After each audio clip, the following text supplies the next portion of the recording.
to each other in the chat. Vous Hi, pouvez vous Annie. présenter dans le clavardage. Bonjour, ici Claudia. Bien, c'est bon de vous voir. Of course, we'll ask everyone to stay muted. Nous allons vous demander de rester en sourdine.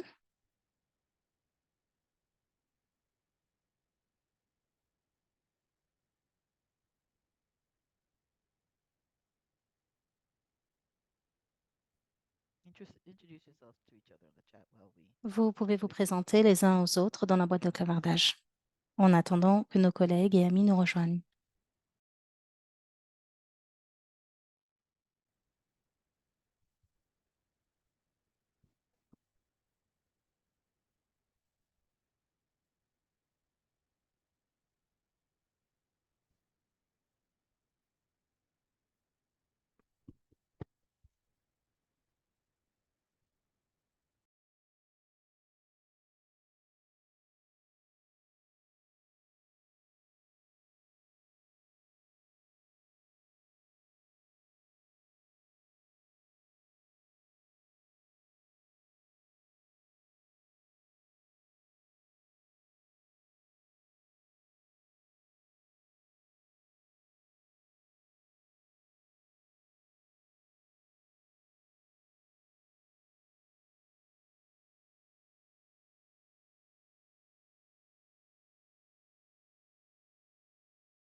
Welcome, Sarah. Bienvenue, Sarah.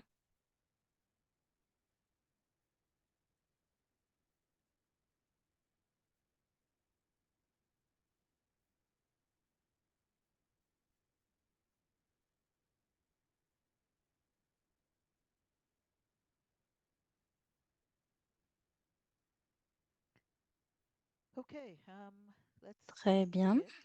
Welcome. Nous allons commencer. Everyone. Bienvenue, It's great bienvenue tout le to monde.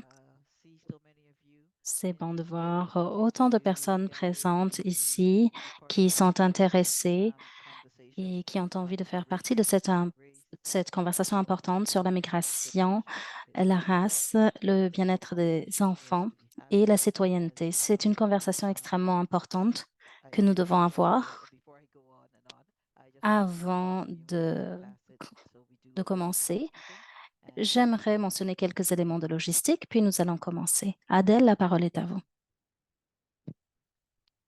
Good afternoon, everyone. Bon Just a few après-midi, tout le additional monde. housekeeping Je vais mentionner quelques for éléments de logistique. logistics. So please let me know if you can see my screen. Merci de me dire si vous ne There voyez will pas be mon three écran. self-care points for today's session. First, if you'd like to use the Tout d'abord, si interpretation vous in voulez accéder à l'interprétation simultanée vers le français, your vous pouvez y accéder au bas de votre Zoom écran. session, click on the interpretation Au bas de icon votre écran and Zoom, cliquez press sur l'icône Interpret. Interprétation, puis choisissez Français. If you wish to use the closed Si vous caption voulez feature, activer les sous-titres just go codés, to the control toolbar of vous your Zoom pouvez aller à screen la barre and d'outils au launch bas de votre écran Zoom Present et cliquez sur l'icône CC. CC pour activer les sous-titres. Zoom fatigue is real, so do La not fatigue de Zoom est neglect une taking care of réalité. your N'hésitez family pas à and faire ce stay dont with us vous avez for more besoin than pour prendre 30 soin de minutes vous at avant your tout. leisure. Restez présent et This attentif à session votre will be a corps et à quick vos session. émotions. Restez en sourdine If you pendant have la any session. technical questions Si vous regarding avez how des to questions enable techniques any of those features, concernant please feel l'activation des free to fonctionnalités que je viens de discuss in the mentionner, chat vous box pouvez nous with us écrire or some participants in the dans le session. clavardage à Finally, when the Chatbox session will Support. end, you will automatically have the À la survey fin de open la in your rencontre, il browser. y aura un sondage In qui va the event s'ouvrir of your automatiquement dans preference, votre the survey navigateur. can be Merci de prendre paused quelques and instants organized in future pour cases. répondre à ce sondage. Cela nous aidera à organiser les événements futurs. thank you, Adel. Merci beaucoup, Adèle. And we've been joined by more of our colleagues Nous avons from été rejoints different par nos provinces collègues qui viennent de différentes across provinces et pays. Bienvenue tout le monde, je suis Debbie Douglas, je suis la directrice exécutive d'OCACI et je suis tellement heureuse de pouvoir vous accueillir ici pour cette conversation très importante. Mais comme toujours, nous devons reconnaître avant tout les terres. Nous sommes en plein dans le mois de l'histoire des Noirs et j'aimerais donc aussi prendre l'opportunité pour accueillir ici mes ancêtres, tandis que nous abordons ce sujet puissant qui a un impact sur nos communautés d'ascendance africaine dans l'Ontario et ailleurs au Canada. Toronto est le nom Mohawk de la ville de Toronto, qui est couvert par le Covenant Humboldt Unquer, qui est un accord entre les Haudenosaunee et les Ojibwe, qui vise à partager et prendre soin des terres et des eaux de ce territoire. Comme nous le savons, cet endroit est la terre traditionnelle et actuelle de plusieurs Premières Nations, incluant les Anishinaabe, les Huron-Wendat, les Mississauga de Crédit, entre autres. Et plus récemment, c'est également la terre des Métis et des Inuits qui vivent dans nos centres urbains.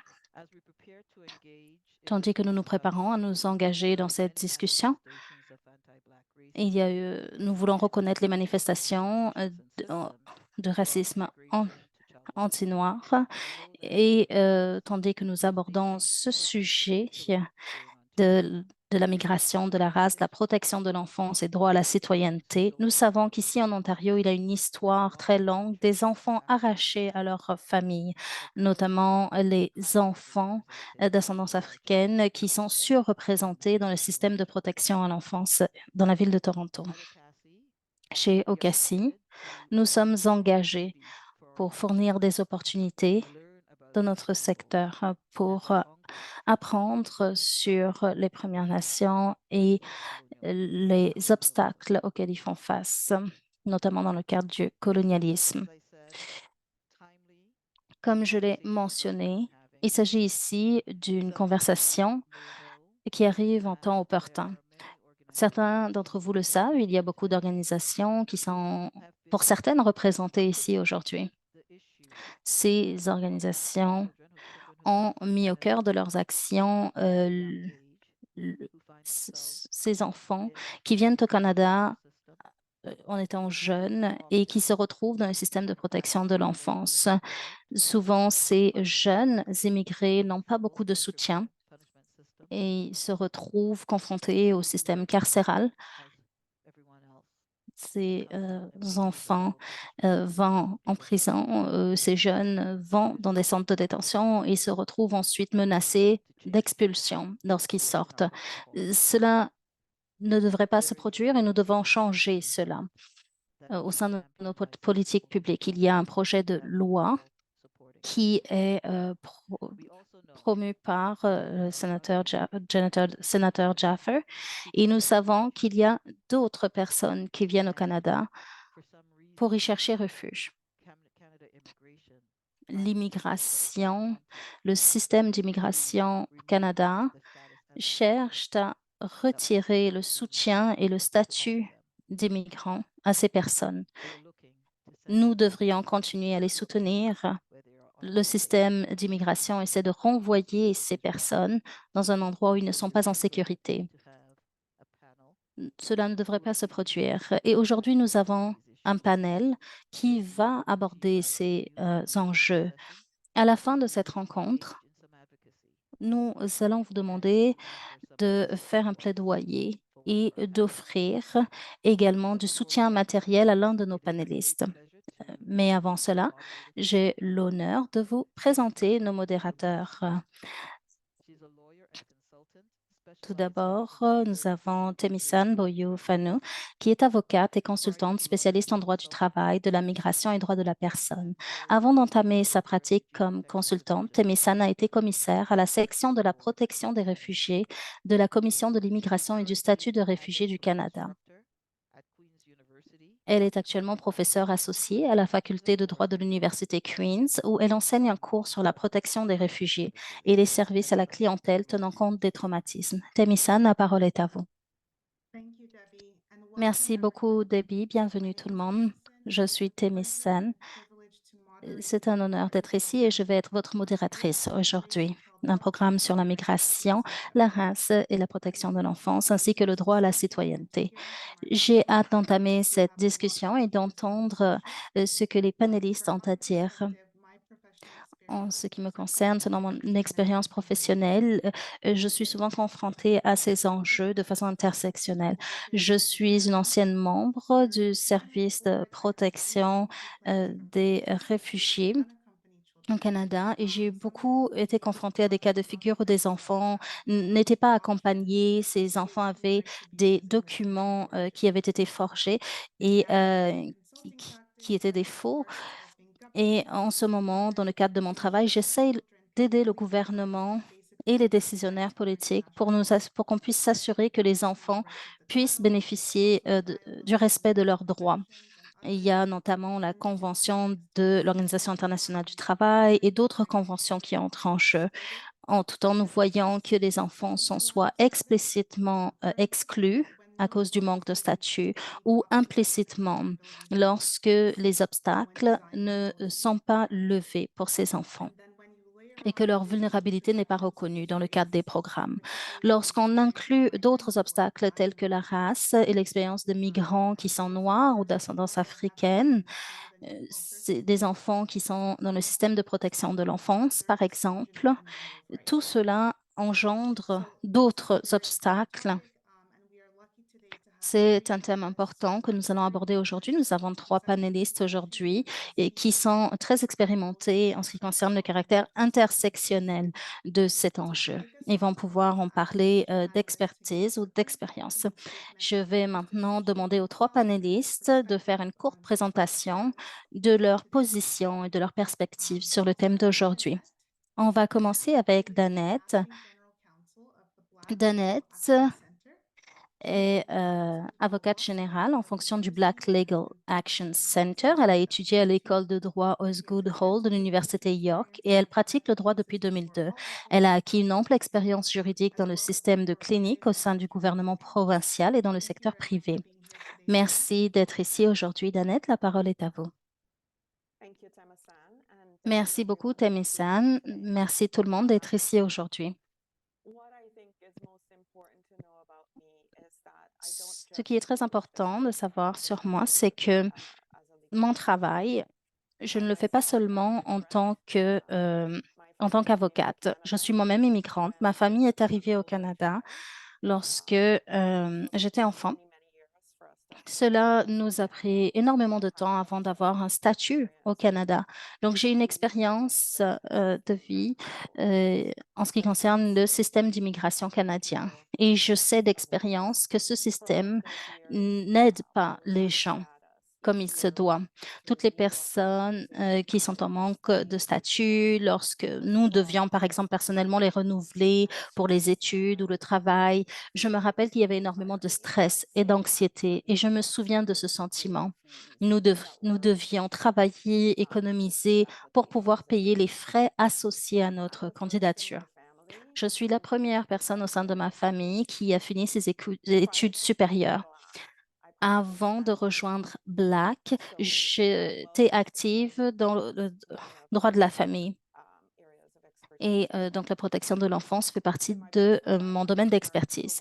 Dans ma vie privée, je suis une mère, j'ai une fille adulte et j'ai aussi un berger australien.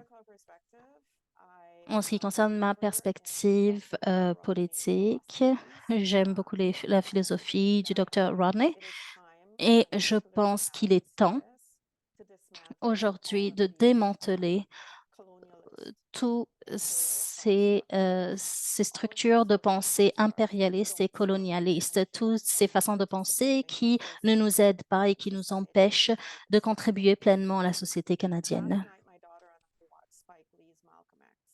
Nous avons regardé avec ma fille des films de Spike Lee, et nous avons regardé Malcolm X et nous le faisons chaque année et nous pensons à ce que Malcolm X nous a appris. Il nous a appris qu'il y a des choses que nous pouvons accomplir lorsque nous sommes unis. Regarder ce film, Malcolm X, me rappelle que lorsque nous sommes unis pour une cause spécifique, nous pouvons remporter gain de cause. Je vais m'arrêter là. Je vais parler un peu du Black Legal Action Center. Je ne suis plus la conseillère principale. Il y a maintenant une directrice exécutive et avocate en place. En 2017, nous avons commencé à offrir des services directs aux clients. Et notre clinique fait partie d'un réseau de cliniques dans l'Ontario. Et notre mandat est de répondre aux enjeux auxquels font face les personnes lorsqu'il s'agit de racisme à l'encontre des Noirs et de discrimination. Nous fournissons des conseils juridiques, de la représentation également. Et mon travail, c'est de faire un plaidoyer pour la réforme juridique et de contribuer aux réformes du système d'éducation. Nous avons un conseil d'administration et nous avons 8 salariés actuellement pour l'ensemble de la province de l'Ontario. Comme vous pouvez vous l'imaginer, c'est une tâche herculéenne. Nous agissons dans le cadre de la loi pour les droits de la personne, dans le domaine de l'éducation, de l'emploi, des plaintes faites à la police et du système carcéral. Nous fournissons des conseils et nous soutenons nos clients dans l'emploi. Nous sommes également actifs dans les réclamations dans le domaine du travail. Nous représentons les candidats. Par exemple, si vous êtes un propriétaire noir, nous n'allons pas pouvoir vous soutenir.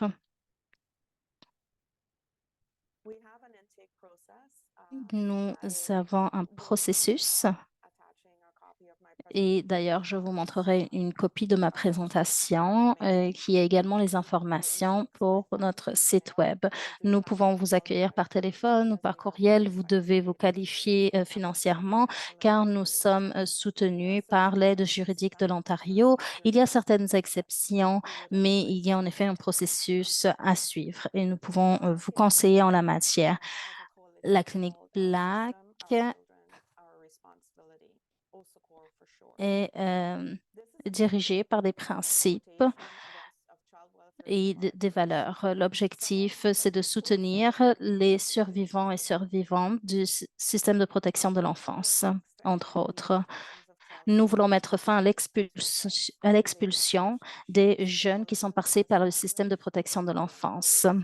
Nos objectifs sont les suivants: fournir un chemin pour les réfugiés et immigrés qui sont venus au Canada en tant qu'enfants.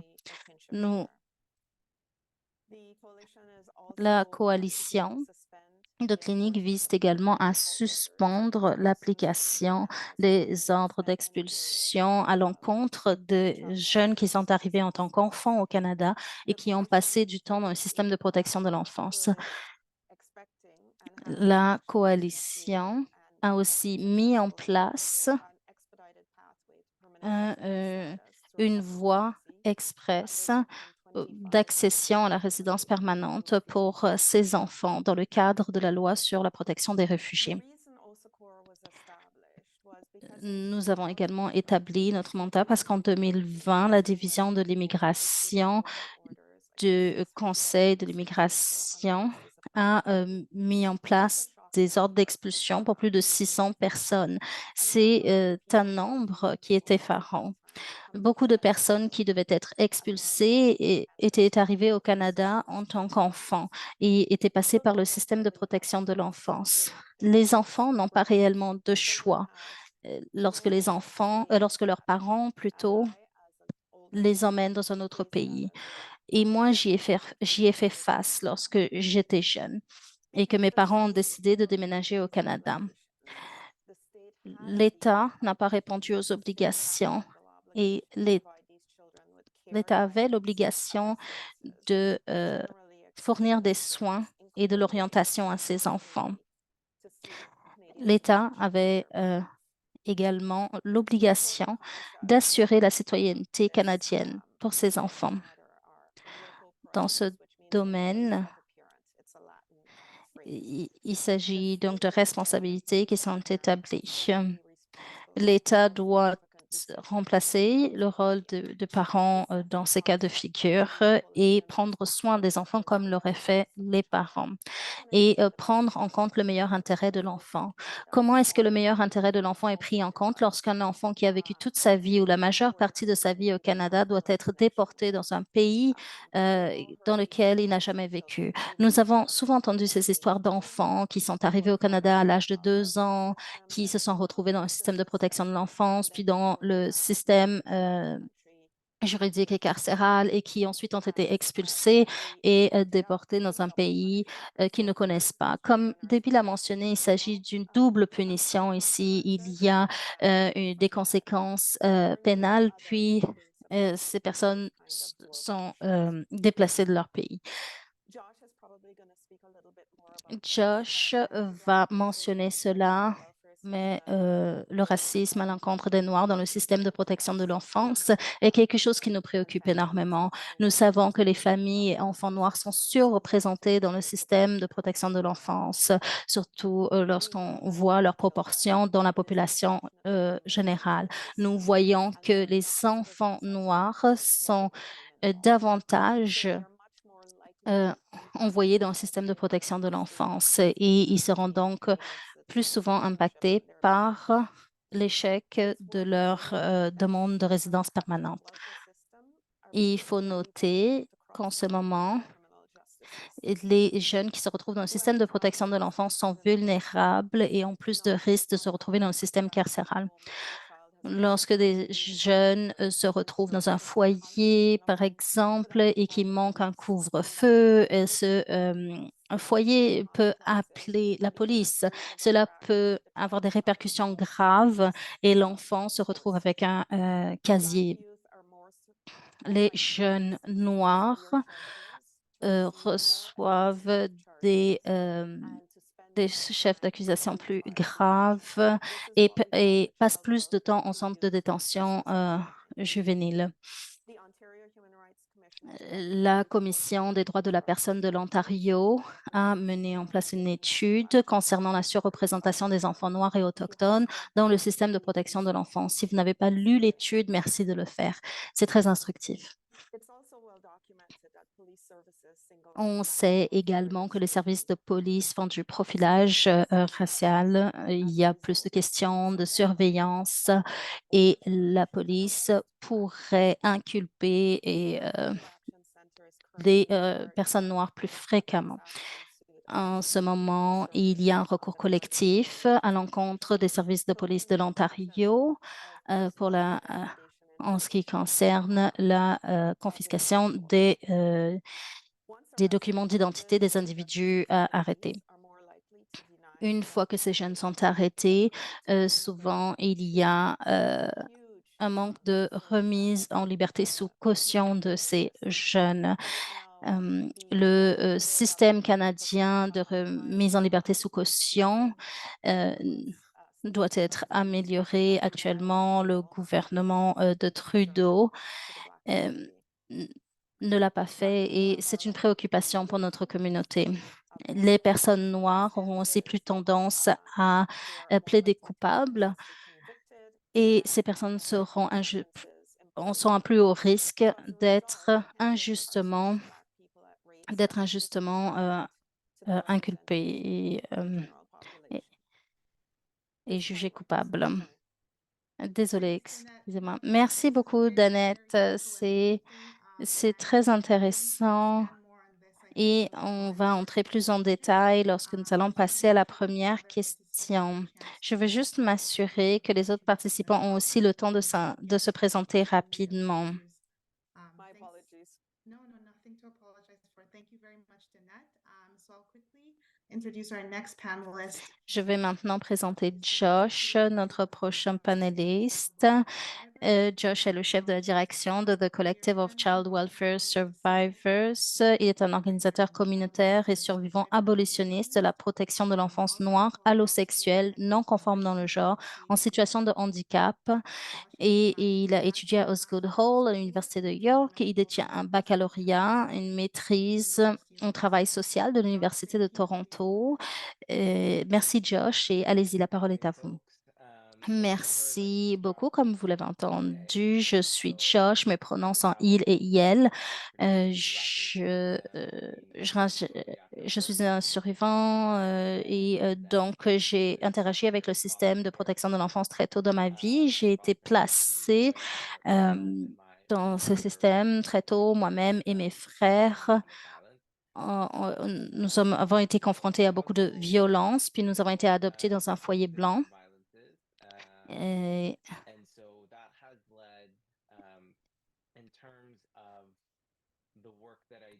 Et en ce qui concerne le travail que je fais de l'organisation communautaire.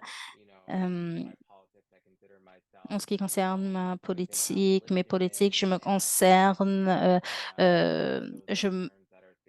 je considère plutôt que je fais partie du domaine des abolitionnistes et des anarchistes. Et si vous ne savez pas ce que c'est, vous pouvez faire des recherches. Le système de protection de l'enfance est un terme traditionnel, mais il s'agit en fait d'un mensonge et cela fait que les adultes parlent de ce qui se passe dans le système. Mais moi, ce n'est pas le terme que j'utilise. Il y a un universitaire noir qui parle également de cela. Je pense que les survivants du système de protection de l'enfance comprennent aussi cela.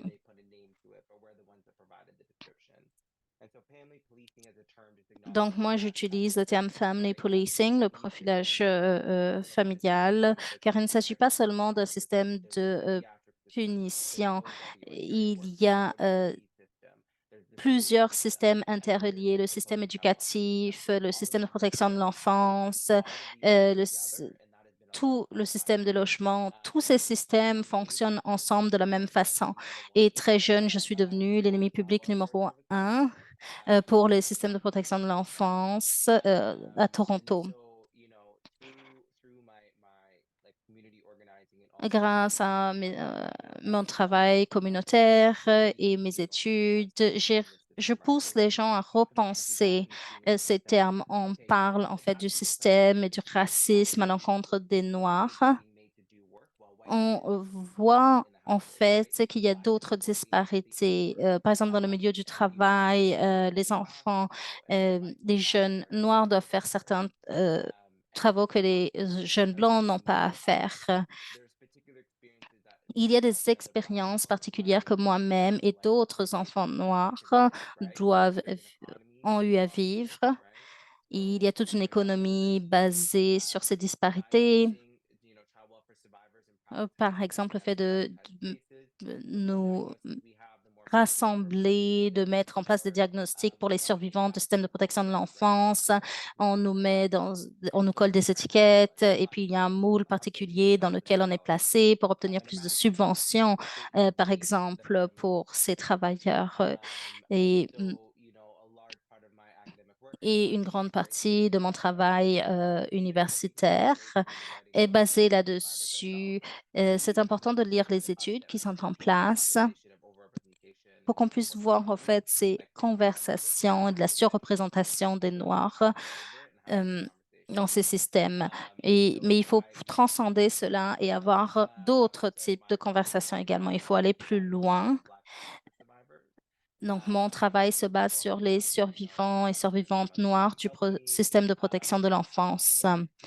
Nous parlons également de l'impact de la COVID-19 et vous pouvez voir sur mon site web l'ensemble de mes activités. Et j'ai également développé un programme sur la résilience dans lequel je dénonce le fait qu'on culpabilise les jeunes noirs qui sortent du système de protection de l'enfance. Je pense que c'est important de reconnaître en fait ces intersections. En 2018, on parlait donc des Noirs, femmes, des cuirs, des trans qui luttaient en fait contre ces expulsions. Et je n'ai pas vraiment le temps de rentrer en détail, mais en ce qui concerne Abdullah et l'autre qui faisait face à la déportation, c'est vraiment notre communauté qui s'est battue dès le départ. Et c'est important en fait de comprendre en fait le narratif. Nous nous battions, nous avions des juges noirs qui nous ont dit d'arrêter. Nous sommes dit que nous allions continuer. C'est important de se rappeler de comment est-ce que tout cela s'est passé. Je suis aussi ici le co-créateur du Centre de protection des Noirs survivants du système de protection de l'enfance. Tyler Dixon et d'autres qui ont eu des expériences similaires sont également avec moi. Il y en a qui œuvrent pour améliorer le système des foyers, par exemple. Donc, nous avons différents domaines d'action. Nous avons aussi le plaidoyer individuel au niveau de, euh, ma de mon centre. Je suis le seul à faire le plaidoyer pour toute la province. Et donc, j'ai énormément de travail à faire. Alors, avec le plaidoirie, alors on se penche justement sur le modèle sur la protection de l'enfance. Alors, on soutient les survivants de la protection de l'enfance autochtones, racialisés, noirs. Ça comprend les enquêtes, les programmes de services, de pouvoir aider avec la réunification. Alors, on utilise ce modèle compréhension pour offrir un plaidoirie. C'est non juridique, alors ça permet d'aller plus vite. Alors, on n'a pas de date de procès ou de comparaison. Alors, on peut avoir cette personne ressourcée. Et des fois, c'est le travail qu'on fait. Alors, on fait des développements communautaires, des ateliers avec les jeunes, on fait des ateliers avec des organisations. Alors, on peut parce qu'on s'écarte de tout le financement gouvernemental parce que lorsque on est, on est on est en dessous de Black. Alors, moi, j'ai besoin de soutien. Bon, tout le monde a besoin de soutien. Alors, notre rôle, parce que on se penche pas justement avec le travail avec l'État, parce que on est, on a fait, on a un vécu, une expérience, et donc on a une règle on n'implique pas des projets de recherche et on fait pas de lobbying avec l'État. Parce que c'est notre perspective qu'il y a d'autres espaces tels que Black qui peuvent faire le travail, ils sont mieux munis.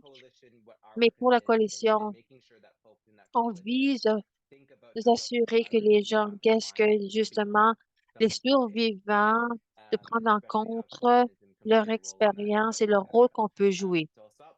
Alors, je vais arrêter sur ce. Alors, je sais qu'il y a plusieurs questions qui doivent être posées, mais ça, c'était Thank you very la much, réponse que je voulais Janet. offrir.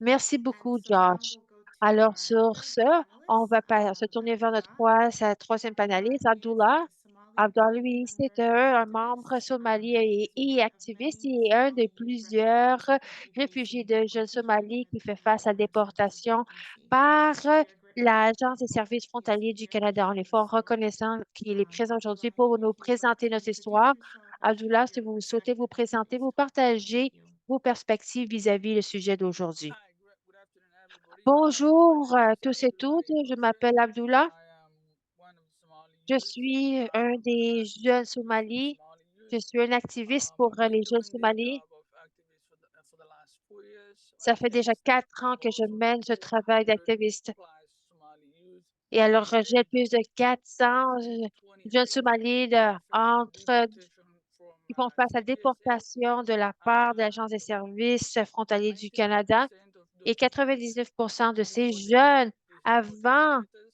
qu'ils they reçoivent had leur settled avis in de Canada déportation, ils avaient un and they were statut, living a ils life avaient that tout, puis ils sont en everybody train de wished for. mener des vies que tout le monde souhaite We mener. went from up to down to zero to Alors, deportation later. So on a passé it à was zéro dans les sad avis for the de last 4 years. déportation. C'était assez difficile au cours des dernières années.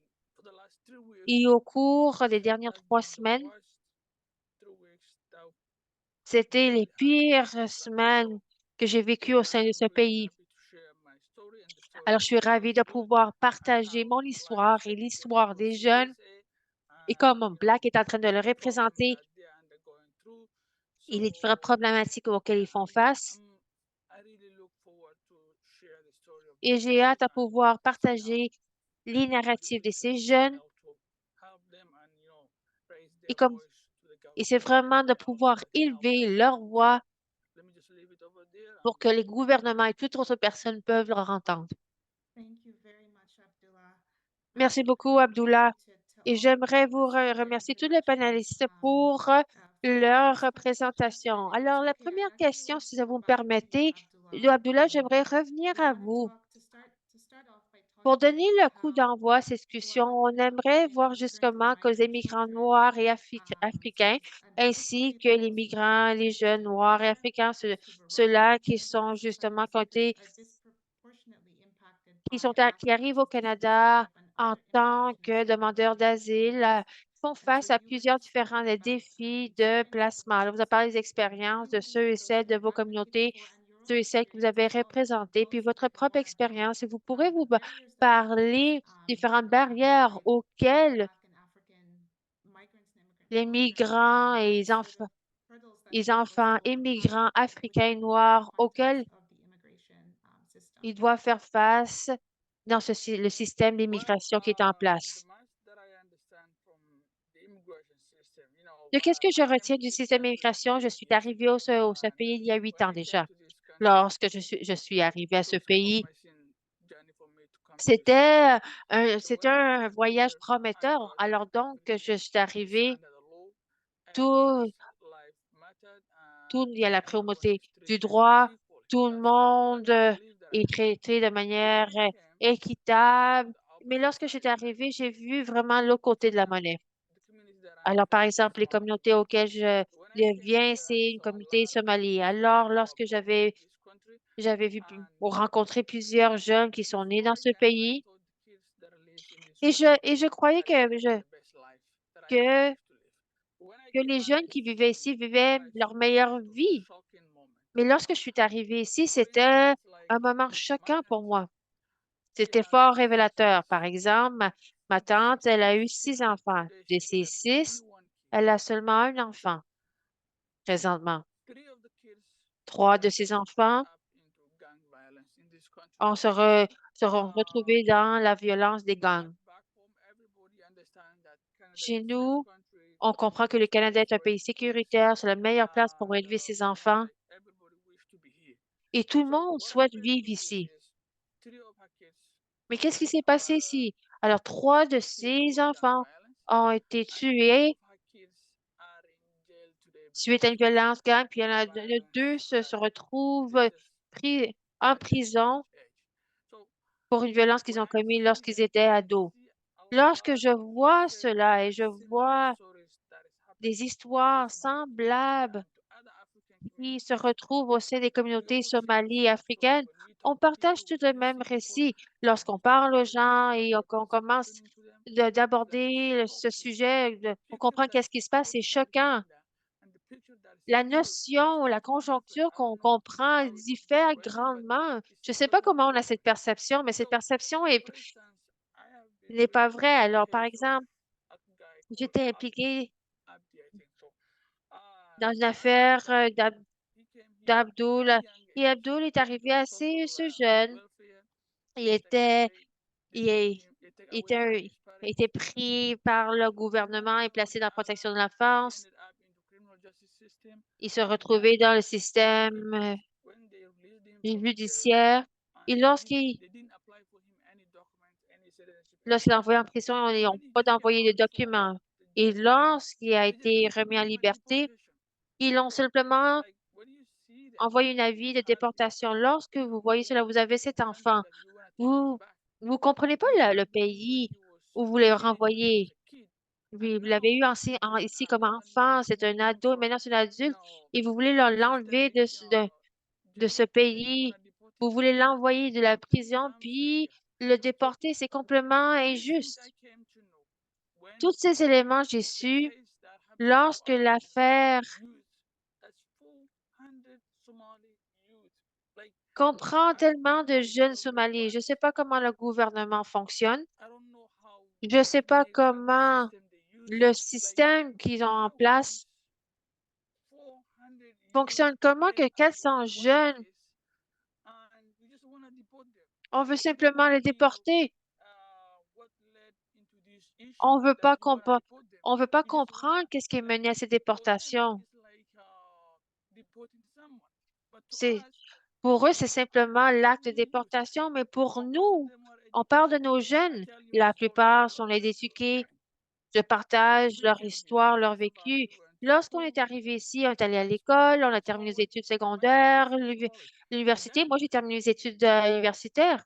in 2021, Et en when 2021, started getting messy, lorsque les everybody choses dropped étaient out from the compliquées, school. tout le Everybody monde a abandonné started leurs studying études. people are studying Il y en a qui masters. étaient devenir, Probably through the pandemic, étaient en train d'étudier everybody pour was devenir locked down médecins in their et homes. infirmières. Tout le monde s'est enfermé chez Most eux. of the girls were doing PSWs, some were doing nursing, Il y en some a qui of them faisaient were quelque chose, il y en running a and d'autres qui delivering. faisaient du camionnage et But des livraisons.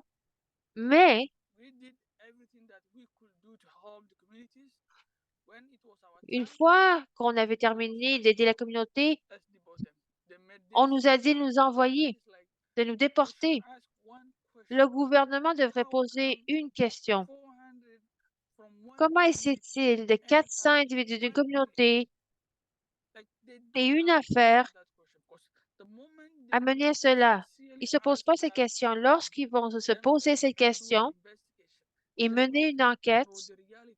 ils vont But comprendre now, la réalité. like Mais lorsqu'on the leur past 2 demande, years, au cours des we were dernières 2 going ans, through the media, we were going through on est en train everywhere d'utiliser les advocating médias, for on est en self-reliance, train de petition from the mener government, différentes initiatives de local plaidoirie pour agencies. obtenir But l'attention du gouvernement des we des were scared agences that when the locales. Mais CFA lorsqu'on was parle de asked enfants et question, lorsque we're gonna know l'Agence des services issue frontaliers du case Canada, by case. on leur a When the posé ces like questions, c'est an fait cas issue par that's cas. affecting a whole community, Comment est-ce qu'il y a un enjeu qui est en train d'impacter just toute une 400 communauté? On parle d'une because of affaire 400 unique. youth, De ces it was just 400 a jeunes, change of name. c'était The simplement un story changement de behind this nom. case Mais is l'histoire just derrière cette unique. affaire, You should ask yourself, c'est being honest, unique. you want to Alors, help on doit people, se you poser should cette ask yourself, question, honnêtement. why? Si vous How voulez did aider les this gens, happen? comment est-ce Like, que cela s'est I just want to produit? give you Thank you, the last. Abdullahi. Merci beaucoup, Abdullah. I just want to give you one moment. J'aimerais juste, donnez-moi un moment, s'il vous plaît. On a été vraiment choqués à la fin de l'année dernière. Our case started on 2020. Notre affaire a commencé à la fin de 2020. International students. C'était une Who affaire qui have portait the sur same case as des our case. étudiants And internationaux se retrouver dans whenever la même the other situation. international students raised their voices, Et everybody came lorsque out. les And the étudiants ministry made étrangers ont levé leur voix, them out. et Now, le ministère a you have trouvé all the same une case, same politique. case, Mais maintenant, on se voit devant le même cas. same case. C'est le même What type de happened cas the case in 4 years ago? comme il y a 4 ans. We thought that okay, the case, the same case was solved. Ours On- is gonna be solved too. But Alors, on a pensé comme que cette affaire avait été réglée, notre affaire déportation aurait été déréglée aussi. Mais je pourrais vous partager aujourd'hui, on est le 27 février, j'ai un rendez-vous et pendant ce rendez-vous, ils vont m'émettre une ordonnance de déportation. Mon avocat m'a indiqué on a respecté tout le cadre judiciaire, tous les moyens judiciaires. Alors, j'ai un rendez-vous. Ce mois-ci, c'est aussi le mois de l'histoire des personnes noires. Et le 26 février, j'ai un rendez-vous. Ils m'ont demandé d'apporter tous les documents émis par le gouvernement du Canada. Et l'avocat m'a indiqué que c'est la date d'ordonnance de déportation. Alors, quelqu'un qui soutient une famille de 11 et vous voulez simplement le déporter, ça, c'est vraiment d'enlever quelqu'un. Mais dans ma perspective, c'est une question de vie et mort. C'est juste un de 400 affaires pour une communauté. J'aimerais bien que tout le monde soulève leur voix pour défendre cette cause.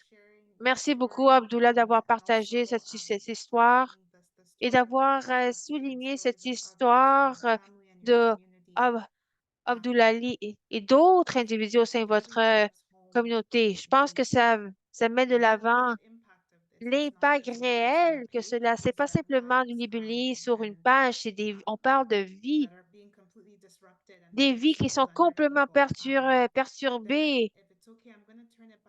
Annette, si vous me permettez, je vais me tourner vers vous. Vous êtes en train de partager beaucoup de renseignements vis-à-vis comment les immigrants, les enfants immigrants africains et noirs sont impactés de manière disproportionnée. Puis j'aimerais entendre de votre part vis-à-vis ce sujet et ainsi sur l'expérience qu'on en vient d'entendre et d'autres personnes. Malheureusement, j'ai appris à propos de l'affaire d'Abdouli il y a quelques années, puis elle est venue justement au mois de décembre avec nous pour pouvoir comparaître devant le Sénat sur le projet de loi S-51. Pour moi, je pense que l'élément le plus préoccupant, c'est vraiment des enfants. C'était des enfants qui sont venus au Canada. Il y avait pas de, ils n'ont rien à dire à propos de cela. Ils étaient incapables de pouvoir créer leur propre document d'identification. Et surtout au sein de la communauté somalie, il y a, il y a des enjeux de manquement de documents. Somalie, c'est un pays détruit par la guerre. Il n'y avait pas d'administration. Les gens avaient aucune ressource pour obtenir le document. Puis les gens qui vivaient dans les régions rurales, peut-être n'avaient même pas de certificat. Toute cette paperasse on impose, surtout des immigrants du continent africain, sont complètement irraisonnables. Tous les différents défis que les familles, que la diaspora doit surmonter sont beaucoup plus élevés que les gens qui s'échappent de la guerre en Europe. Il y a un message très clair qui est en train d'être passé que ces enfants ne sont pas voulus par le Canada. Ils sont pas voulus. On les veut pas ici au Canada parce que non seulement ils vont faire face à des punitions si ils purgent une peine, ils purgent complètement leur peine, mais par la suite sont déportés. Ils sont mis à la porte du Canada. Au lieu de reconnaître, d'accord, ils ont purgé leur peine, il y a aucun effort de rétablissement, il n'y a aucune considération de rétablissement. On est devenu justement ce système d'ordre et de droit et de punissement. Le Canada, à cet égard, a complètement détérioré et dans le respect du monde a disparu. Il y a 3 décennies, le Canada avait cette réputation d'être accueillant aux réfugiés tels que mentionné par Abdullah. Ça, c'était la réputation du Canada à l'échelle mondiale, mais cela a disparu. Et par la suite, ils ne considèrent pas l'impact que les avis, ces ordonnances de déportation sont émis. Qu'est-ce que cela représente à ces familles? Qu'est-ce qui se passe à ces familles lorsqu'un père, une mère, un oncle, des enfants qui disparaissent? Il n'y a aucune considération à cet égard. Alors, je crois que c'est préoccupant. Je crois qu'il y a aucune compassion pour les réfugiés africains. C'est pas simplement au Canada, mais c'est quelque chose qu'on voit à l'échelle mondiale. Merci beaucoup, Danette. Je crois que maintenant, on peut se tourner vers Josh et, d'aborder maintenant le sujet suivant. Alors, on a parlé des expériences des enfants et des jeunes Africains migrants dans le système de réfugiés, mais aussi on parle d'apporter l'optique les jeunes de la protection de l'enfance. C'est tel que mentionné par Danette dans ses propos préliminaires que les enfants noirs sont surreprésentés, puis il y a un impact disproportionné. Et ça, c'était vraiment le focus de politique et de recherche pendant plusieurs décennies présentement. Alors, ce serait bien d'entendre votre part, Josh, vis-à-vis d'autres enjeux de conditions sont imposées sur les personnes noires et racisées et qui portent sur la déportation. Réponse.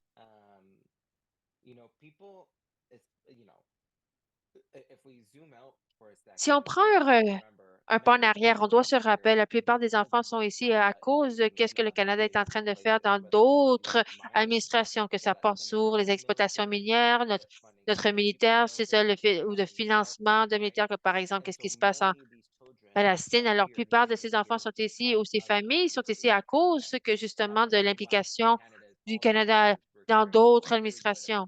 Et le Canada a joué un rôle dans cela. Alors, donc, c'est important aussi de reconnaître que les gens, justement, notre système de la protection de l'enfance ne comprend pas de limite comment cela s'est produit. Dans les années 1920, il y a des femmes blanches au New York et Montréal et l'Ontario se sont rassemblées parce que leur capacité de travail était limitée à l'espace de levée de fonds. Alors, c'était justement, nous avons une femme blanche génétiste, alors elle ne voyait pas une raison pour prendre soin des personnes noires, mais lorsque c'est devenu un enjeu comme étant, elle s'est penchée sur les enfants métis.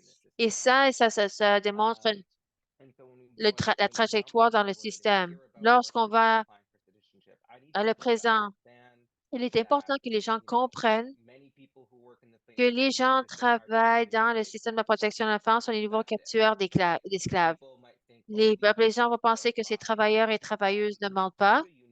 Juste que vous soyez au courant, très peu d'espace social mené par le gouvernement. À ma compréhension, tous les travailleurs et travailleuses sociales ont peu besoin d'être accrédités ou inscrits pour être régis. Cela nous indique que je ne peux pas me tourner vers un organisme réglementaire pour porter plainte. Et les gens doivent comprendre que c'est très difficile pour faire cela parce que les parents n'ont pas justement le droit. Alors, ils ont seulement l'obligation envers les enfants tels que descendus par des juges blancs et que personne n'a pensé que comment on pouvait trouver un équilibre. C'est pas surprenant. Et par la suite, on arrive justement que les travailleurs et travailleuses mentent. Les travailleurs et travailleuses ont menti sur mon dossier. J'ai trouvé leur nom et leur numéro de téléphone. Ils vont avoir leur propre reddition de compte. Mais on voit tout le tort et les mensonges des travailleurs et travailleuses sociales ont causé. J'ai fait une blague plus tôt, mais moi, je suis capable de les signaler, je signale leurs mensonges. Et ces parents et enfants ont leurs propres éléments de preuve et témoignages, et surtout en matière de technologie.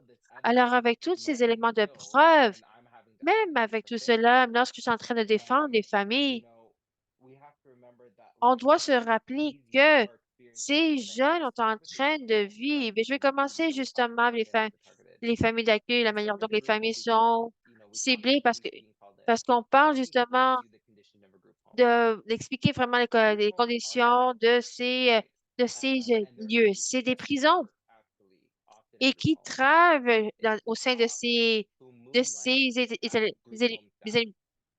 places-là. C'est mené ou par des policiers. Alors, on a des jeunes de 18 ans, 19 ans diplômés qui travaillent au sein de cela. Vous ne pouvez pas boire de l'alcool, mais vous êtes en train de prendre soin des enfants. Il y a des barres sur ces fenêtres et les enfants ne peuvent pas poser rien sur les murs du foyer. Les murs sont blancs, tout est fermé à clé, tous leurs effets personnels. Le personnel des foyers collectifs vont utiliser la discipline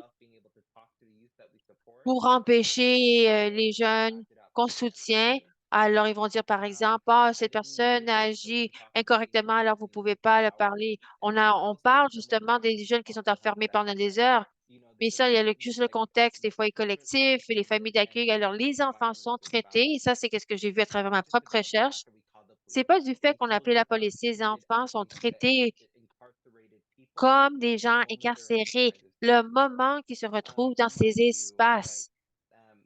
Et il est important de garder l'esprit. Je ne peux même pas articuler le type de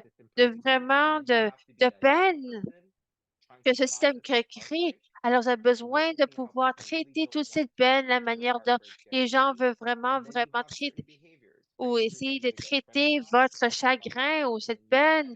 Et par la suite, vous êtes criminalisé et vous êtes sur ordonnances. Alors, si les jeunes sortent du système, ils en font partie font face à des enjeux de dépendance et ils doivent s'en sortir tout seuls en tant qu'adultes. Pour survivre dans ce monde, on essaie de payer nos loyers. Imaginez-vous les conditions présentement. Alors, vous êtes sous-ressourcés. Les jeunes ne sont pas inclus dans des espaces d'éducation et par la suite, ils sont introduits dans le système pénal et de punition.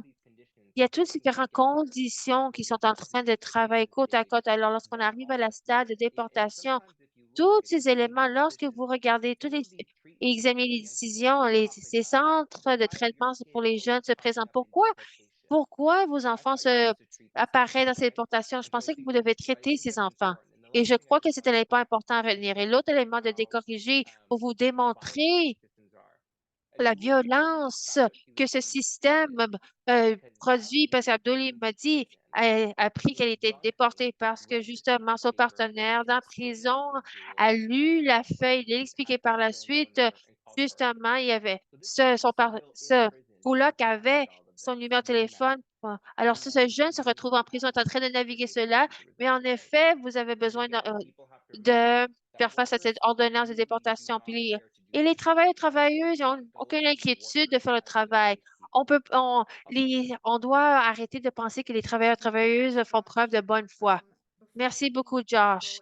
Avant de passer à la session de questions-réponses et d'entendre la part des membres de l'auditoire, je suis certaine qu'il y a beaucoup de questions suite à cette discussion fort intéressante. Mais avant de faire ça, j'aimerais me tourner vers vous, Donnette, pour qu'on comprendre qu'est-ce qu'on peut faire à l'échelle juridique ou politique pour s'attaquer les enjeux que vous avez mentionnés ou vis-à-vis de le projet de loi S 235 et qu'est-ce qu'on a besoin de savoir? Qu'est-ce qu'on peut traduire dans une politique efficace? Comment on peut traduire toutes ces politiques pour permettre le Canada de s'épanouir, pour vraiment répondre à les attentes des étrangers lorsqu'ils arrivent au Canada? Alors, quels changements sont nécessaires au droit et à la politique? Merci. C'est une question fort intéressante. Alors, je suis comme vraiment en désespoir alors qu'on va avoir un impact important sur ces systèmes. Alors, il y a beaucoup justement d'opposition lorsque vous essayez de mettre de l'avant ces efforts. Alors, lorsqu'on a comparu devant le Sénat au mois de décembre, les questions des Sénats que on a été posées reposaient sur le fait qu'ils croyaient que les enfants envoyaient leurs enfants pour qu'ils deviennent justement sous la protection de l'enfance du gouvernement du Canada. Je n'ai pas, j'ai pas eu la même expérience de Josh, mais c'est tellement incroyable de croire qu'ils pourraient penser qu'un parent va envoyer leur enfant ou d'admettre leur enfant de manière volontaire à ce type de système en sachant qu'est-ce qu'on sait à propos du système. Ça, c'était choquant. Je pense qu'on a besoin de d'aller de l'avant, on doit se unifier, je pense, de faire partie d'une coalition comme Au Secours, qu'on a vraiment une voix unifiée. On s'attaque à les enjeux de manière collective, puis on n'arrête pas et on se bat. C'est l'abolition, c'est vraiment la réponse. Dans les propos de Josh, que justement, c'est un système de police familiale. C'est vrai. Lorsque j'ai travaillé dans le droit de la famille, j'avais un collègue qui fait justement mener des dossiers sur la protection de l'enfance. Alors, c'est dans les journées. Alors, il les appelait comme justement des kidnappeurs d'enfants.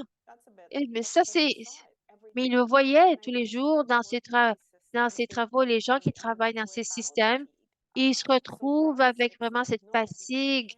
Mais pour nous, on ne peut pas être défait. On ne va pas se permettre des défaits. On doit continuer à aller de l'avant. On doit démontrer et de nommer les choses. On doit dire que pas tout le monde qui a commis un crime est un criminel. Simplement parce que quelqu'un est noir, ça veut pas dire qu'il vaut moins d'autres. personnes. On doit renforcer ces systèmes de croyance que les gens qui viennent de la diaspora ne sont pas tous ici pour pouvoir recevoir de l'aide sociale.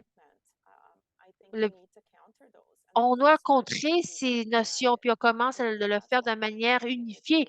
Et c'est ça qu'on a besoin de faire. On doit soutenir des projets de loi comme S-235. Et c'est pas assez large, mais c'est un début pour nous. C'est vraiment d'avoir un pied qui a franchi la porte, comme ça qu'on peut apporter des changer les politiques, parce que les politiques qui sont en place présentement pourraient être révoquées demain.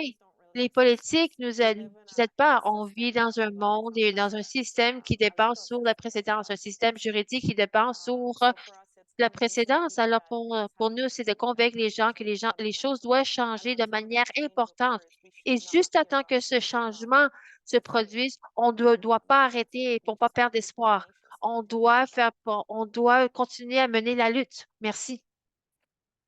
Thank you, Danette. Merci, Danette. As Debbie mentioned in the chat, Comme Debbie l'a mentionné dans le clavardage, si vous avez des questions pour nos panélistes, n'hésitez pas à écrire vos questions dans la section Q&A. C'est au bas de votre écran Zoom. Vous avez l'option donc de partager votre question dans la section Q&A.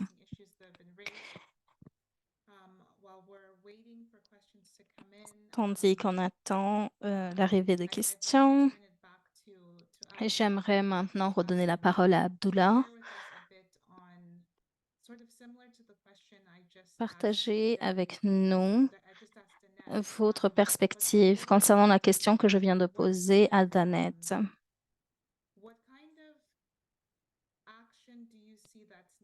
Quel type d'action est nécessaire de la part des agences qui servent les immigrants, migrants et enfants? Que doivent faire les organismes?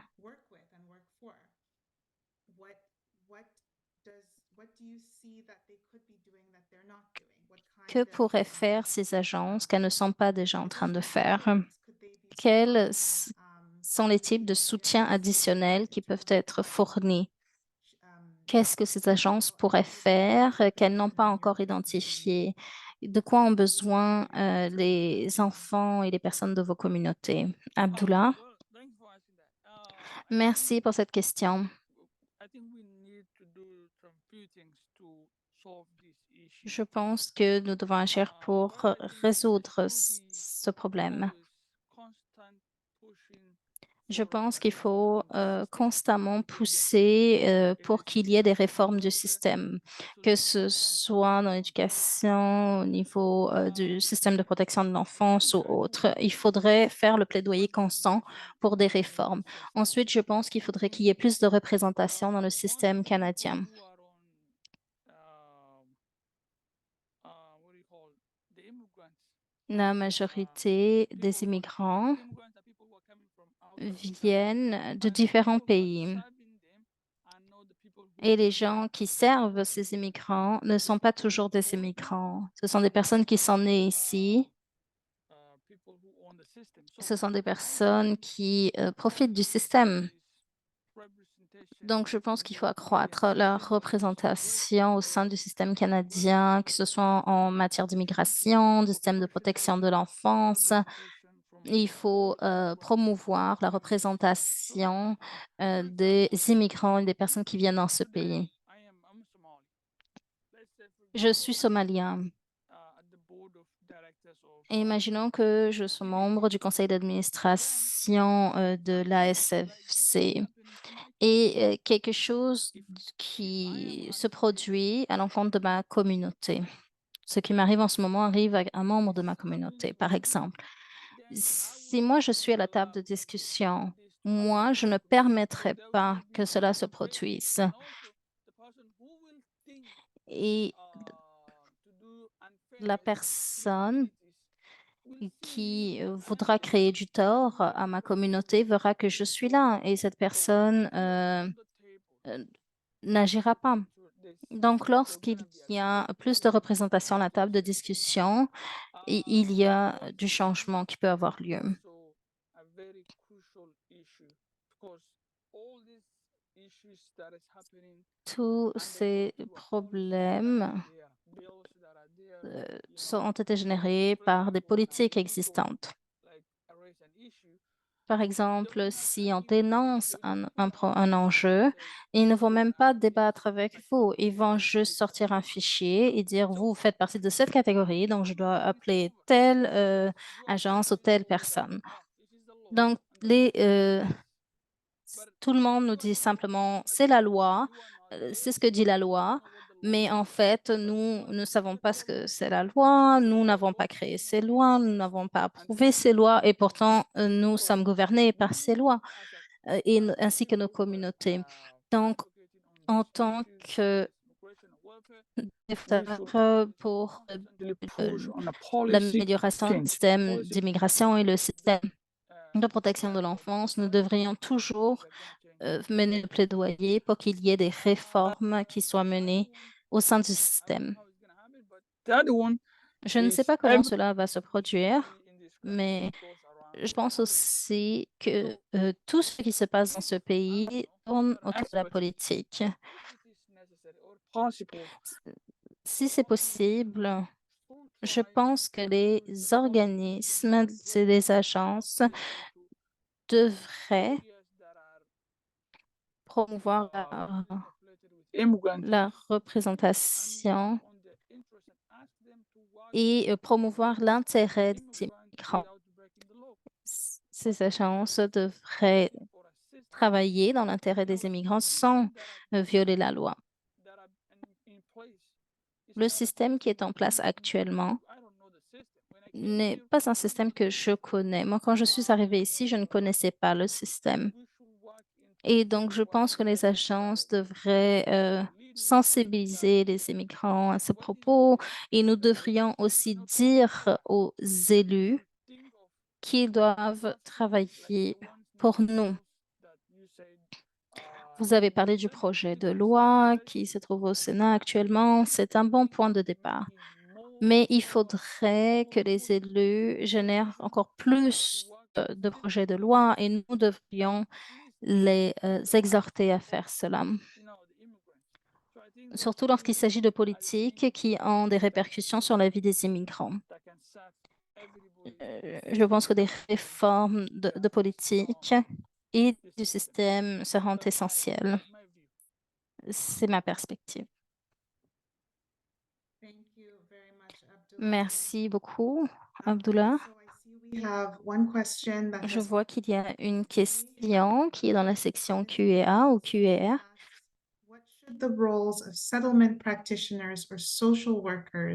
Et donc, la question, c'est quel devrait être le rôle des praticiens de l'établissement ou des travailleurs sociaux dans le traitement des clients ayant des cas similaires? Danette, Josh, est-ce que vous aimeriez répondre? Yes, very Peut-être quickly. Danette, d'abord. Absolutely. I think the first thing anyone can do is Je ask. pense que la première chose que tout le monde pourrait faire, c'est demander à ses clients, à leurs clients, quel est votre statut. Parfois, il y a des agences qui ne posent même pas la question. Et s'il y a un statut de résident permanent, demandez-leur de déposer la candidature pour la citoyenneté. La citoyenneté, c'est la seule chose qui va vous protéger de la déportation. Et maintenant, il y a d'ailleurs un mouvement politique qui vise à retirer la citoyenneté aux personnes qui se sont mal comportées au Canada. Mais pour l'instant, le statut de citoyen est ce qui protège le plus. Donc, demandez à vos clients qui ont la résidence permanente de demander la citoyenneté. C'est la meilleure chose que vous pouvez faire. Travailler là-dessus. Merci, Danette. Do you want to speak to this question as well? Josh, est-ce que vous vouliez donner votre réponse aussi? I mean, I find the language of customer very interesting, because that would Bon, je assume trouve que c'est bizarre de parler de client not to correct me, but comme si une personne voulait avoir ce type d'interaction. again, as a social worker, I En can't tant que travailleur social, think je ne peux pas dire que je suis un travailleur like to be qui in œuvre that pour l'établissement. I'm not des immigrés. But Je I pense echo bien what sûr Jeff said à around. cela, mais je suis d'accord avec ce qu'a dit Danette. Les travailleurs ne pensent pas forcément à cela et lorsqu'ils y pensent, ils ne comprennent pas forcément tout ce qui entre en jeu. Et il n'y a pas de documents, par exemple, qui sont compilés et bon, poser des questions là. Il y a beaucoup de participants, participantes. On ne devrait pas avoir une seule question. Donc, tandis qu'on attend que quelqu'un d'autre pose une question, je voulais dire que dans notre collectif, nous faisons face actuellement à des enjeux à l'encontre des jeunes garçons haïtiens. Et le système, en fait, a un réel fétiche pour les enfants métis. Et donc, souvent, dans l'histoire, il y a eu des colons blancs qui ont eu des enfants avec leurs travailleurs noirs à Haïti, puis qui les ont amenés et qui les ont abandonnés. Et ces agences soutiennent ensuite ces jeunes qui sont métis, mais ils ne leur ont jamais demandé leur statut. Et donc, cela montre vraiment ces perspectives, ces jeunes je pense à un jeune en particulier qui était dans un foyer, qui avait commencé à être criminalisé. Donc, c'est important, en fait, de consulter le dossier de ces personnes. Et lorsque vous transférez le dossier à un autre travailleur social, c'est important que cette personne aussi prenne connaissance du dossier et rester en contact avec ces jeunes. Il faut faire le suivi et s'assurer que toutes les informations pertinentes soient entrées dans le dossier. Thanks, Josh. Merci, Yeah, I think Josh. that's key. You both touched on Je pense que c'est en exactly effet un élément clé. Il faut poser les questions, mais ensuite, il faut aussi documenter les réponses et any other questions. pour que les dossiers soient complets. Y a-t-il d'autres questions? Josh said that there's Je vais revenir sur ce que Josh a dit. En effet, il y a énormément de participants aujourd'hui et on devrait avoir plus de questions, surtout concernant les enjeux que nous avons mentionnés. I think the what and all three of you actually have touched on this already. Tous les trois, vous avez mentionné cette idée de cette voie qu'il y a entre le système de protection de l'enfance et le système carcéral. Il y a un lien que l'on voit constamment. Il y a un lien entre la migration, le système de protection de l'enfance et la criminalité. Il y a des éléments dans le système qui encouragent ce lien. Y a-t-il d'autres questions?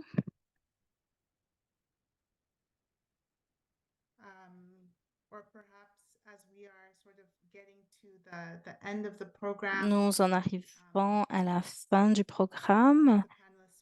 Peut-être que les panélistes souhaitent partager des mots pour terminer, pour des mots de clôture, enfin, quelque chose que vous n'avez pas eu l'occasion de partager. Tamisan, Water has a question in the chat. She Il says, y a une question dans la boîte de clavardage qui est la suivante. Est-ce qu'il y a un cheminement ou une liste de vérification qui contient tous les documents que les travailleurs devraient avoir lorsqu'ils travaillent avec des enfants qui se retrouvent dans un statut légal précaire?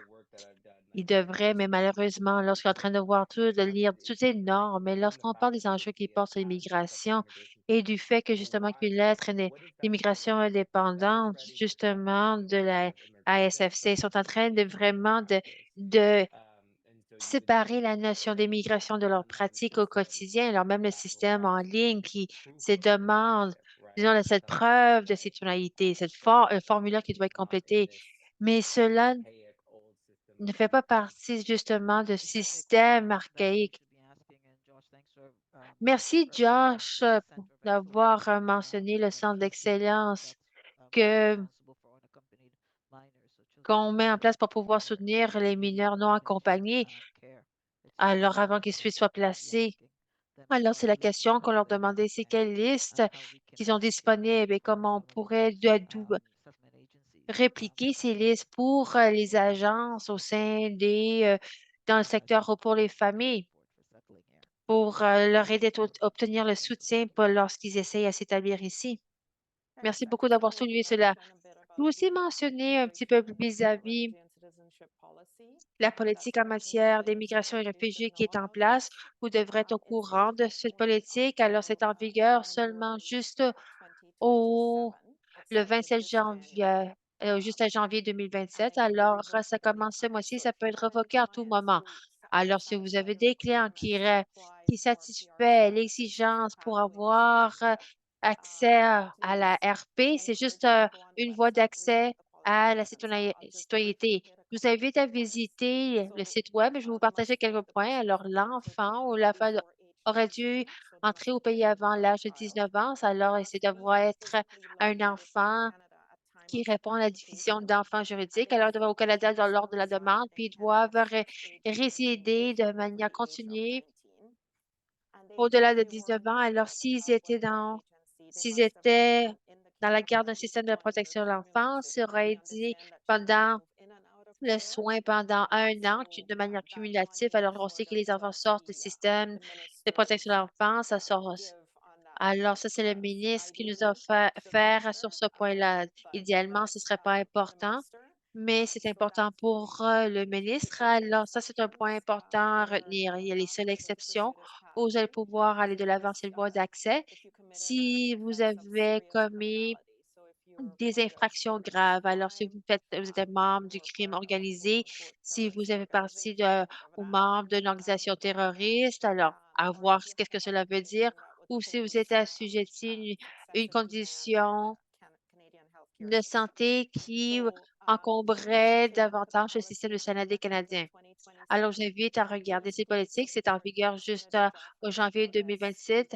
Alors, je vous invite à soutenir le projet de loi S 235. Vous pouvez offrir justement un communiqué. Vous pouvez communiquer avec plusieurs sénateurs, y compris du Parti conservateur, qui soutient ce projet de loi. J'espère que ce sera adopté.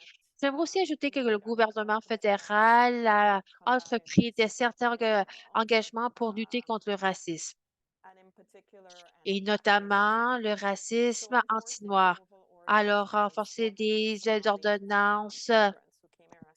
de, des ordonnances de déportation envers les 400 enfants somalis sape cet engagement. On sait que le gouvernement du Canada n'était pas cohérent avec la Convention des Nations unies des droits de la paix des enfants. J'ai parlé justement de l'intérêt supérieur de l'enfant. Est-ce que c'est dans son intérêt supérieur de déporter cet enfant qui a seulement des liens ici au Canada et de le déporter à un pays qu'ils ne connaissent pas?